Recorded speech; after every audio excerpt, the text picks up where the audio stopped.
বন্ধুরা, তোমরা জানো যে যে আমার ভাই কি করেছে? আমার ভাই না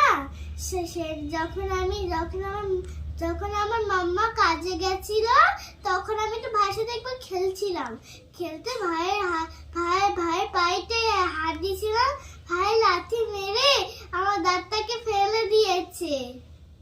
তারপর সবাইকে দেখিয়েছি। যখন বাবিকে কল করেছি, তা বাবি তো কেটেও দিয়েছে। তাই আমি কাগজটা দিয়ে এটাকে ঢেকে রেখেছি। আর এই রাত হলে আমি এটাকে বাক্সে দিয়ে দেবো। এই দেখো আমার দাঁতটা কি অবস্থা, আমার রায় কি অবস্থা করে দিচ্ছে দেখো।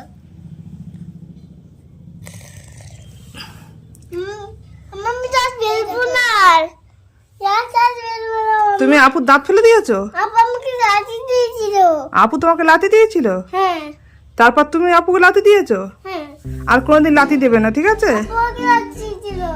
আচ্ছা, আপু তুমি আপুকে সরি বলে আদর করে দাও। আমি আপনাকে সরি বলেছি। আরেকবার বলো, সরি বলে আদর করে দাও। দাঁতটা কোথায় ফেলে আইসাকে? আর কোনোদিন হবে না, লাথি মেরেছিলে। এবারে তুমি ওকে লাথি মেরেছো, সরি বলো। সরি রাহি, আমি তো সরি বলেছি। সরি বলেছো? না মামা, দুবার বললে হয়ে যাবে, একবারই বললে হয়ে যাবে। আচ্ছা ঠিক আছে, আর কোনোদিন মারপিট করবে না তো? না না মামা, আমি তোমার সাথে আরেকটা কথা আছে। আমি আমার সাথে বাজে ব্যবহার করতে, আমি ভাইকে একবারই সরি বলতে দিতাম।